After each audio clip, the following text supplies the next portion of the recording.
Alhamdulillah, Allahumma sholli wa sallim ala nabiyina Muhammad, amma ba'du. Tafsir surat Al-Baqarah ayat 94, 95 dan 96. Allah Subhanahu wa taala berfirman, "Qul in kanat lakumud darul akhiratu indallahi khalisatan min dunin nasi fatamannaul mauta in kuntum shodiqin." Katakanlah jika kamu menganggap bahwasanya kampung akhirat surga itu khusus untuk kamu, yaitu Bani Israel atau Yahudi yang kafir itu pada sisi Allah, bukan untuk orang lain, maka dambakanlah kematianmu jika kamu memang benar. Orang Yahudi menganggap mereka akan menjadi penghuni surga, padahal mereka kafir kepada Allah. Tentu mereka adalah penghuni neraka. Dan sekali-kali mereka tidak akan mendambakan kematian itu selama-lamanya karena kesalahan yang telah diperbuat oleh tangan mereka sendiri. Dan Allah Maha mengetahui siapa yang aniaya. Dan sungguh kamu akan mendapati mereka orang Yahudi kafir itu sebagai manusia yang paling tamak kepada kehidupan dunia. Bahkan mereka lebih tamak lagi daripada orang-orang musyrik. Masing-masing dari mereka orang-orang Yahudi itu ingin diberi umur 1000 tahun lamanya. Padahal umur yang panjang itu sekali-kali tidak akan menjauhkan mereka dari siksa. Justru mereka akan mendapatkan siksaan karena kekafiran mereka. Allah Maha mengetahui apa yang mereka kerjakan. Yahudi menyangka bahwasanya negeri akhirat surga itu hanya untuk mereka saja, bukan untuk yang selainnya. Maka Allah Subhanahu wa taala berfirman, "Maka dambakanlah kematian jika kamu memang benar." Akan tetapi Yahudi justru mereka takut pada kematian. Seharusnya jika mereka menduga mereka masuk surga, seharusnya mereka tidak takut kepada kematian. Sekali-kali mereka tidak akan pernah mendapatkan kematian itu untuk selama-lamanya, karena mereka telah berbuat berbagai macam tindakan kekafiran. Dan mereka itulah orang-orang yang zalim, dan Allah Maha mengetahui orang-orang yang zalim. Allah Maha mengetahui tentang kekafiran mereka orang-orang Yahudi. Orang-orang Yahudi itu senantiasa melanggar aturan-aturan Allah. Seandainya Yahudi itu mendambakan kematian, niscaya mereka akan mati. Dan mereka akan melihat tempatnya bukan di surga tetapi justru di neraka, sebagaimana disebutkan di dalam hadis riwayat Imam Al-Bukhari.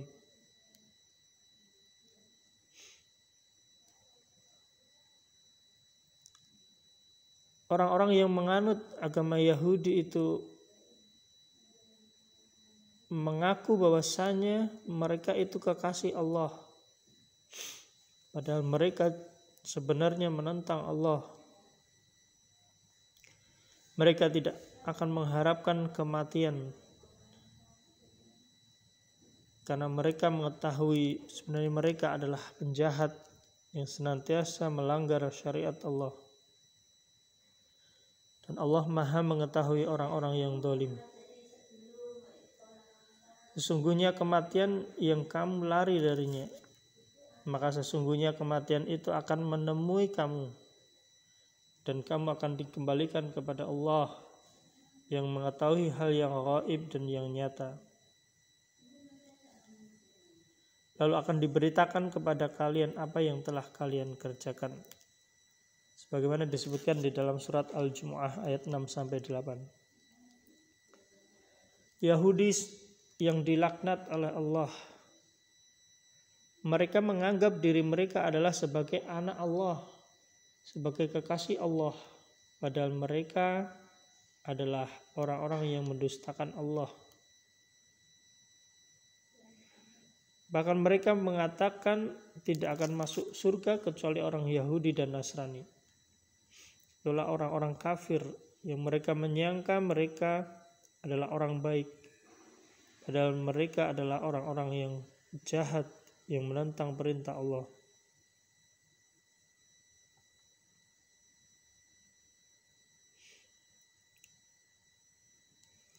Mereka adalah orang-orang yang mendustakan perintah Allah. Ketika mereka diajak untuk bermubahalah, mendoakan buruk kepada salah satu kelompok yang berdusta antara Muslim dan Yahudi, mereka menolak ajakan bermubahalah itu. Karena mereka tahu bahwasanya mereka itu orang-orang yang zalim dan mereka takut akan kematian.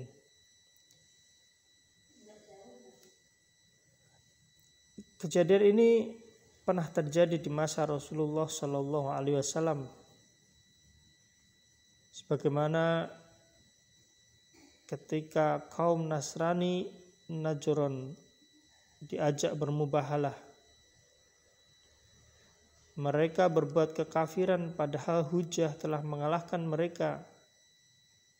Hal ini karena kesombongan dan keingkaran mereka kepada Allah.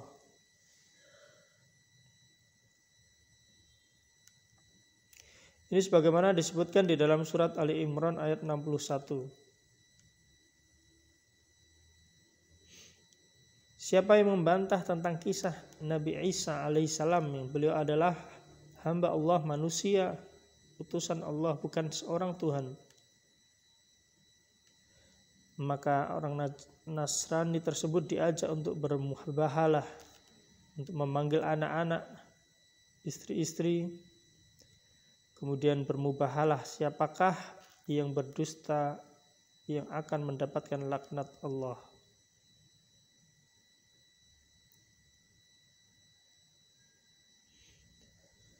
Dan Nasrani itu mengetahui bahwasanya jika mereka bermubahalah dengan Nabi, saling mendoakan keburukan, pasti mereka akan hancur, akan binasa dalam sekejap.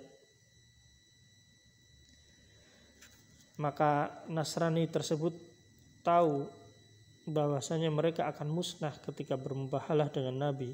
Maka mereka pun tunduk kepada Nabi, namun mereka tetap berada di dalam kekafiran. Kaum Yahudi yang laknat Allah atas mereka di dunia dan di akhirat, jika mereka menolak untuk bermubahalah, saling mendoakan buruk. Karena mereka menyangka kehidupan dunia ini adalah kehidupan yang mulia, yang berharga. Mereka ingin hidup bahkan 1000 tahun lamanya. Dan mereka mengetahui bahwasanya kejahatan mereka itu akan menyebabkan mereka kembali kepada neraka, disiksa di tempat yang buruk itu setelah kematian. Maka mereka takut pada kematian.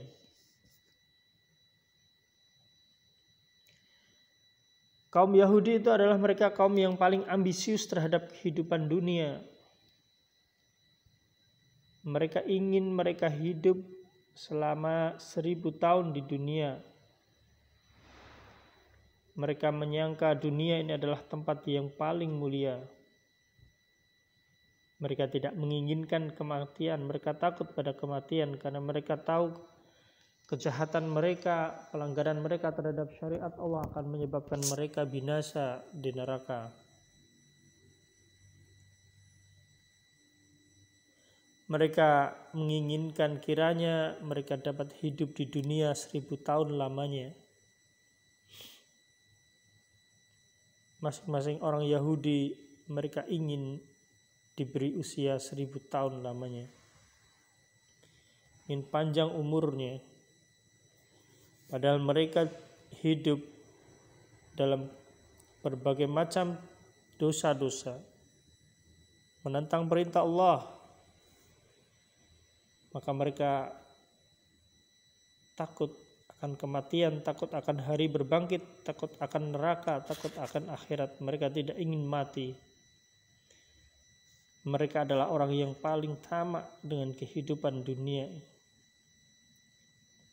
Maka mereka akan mendapatkan kehinaan di neraka. Mereka tidak akan ditolong, mereka akan disiksa di neraka. Allah Maha mengetahui apa yang mereka kerjakan berbagai macam keburukan dan pelanggaran terhadap aturan Allah. Allahumma sholli wa sallim ala nabiyina Muhammad. Subhanakallahumma bihamdika asyhadu an la ilaha illa anta astaghfiruka wa atubu ilaik. Assalamualaikum warahmatullahi wabarakatuh.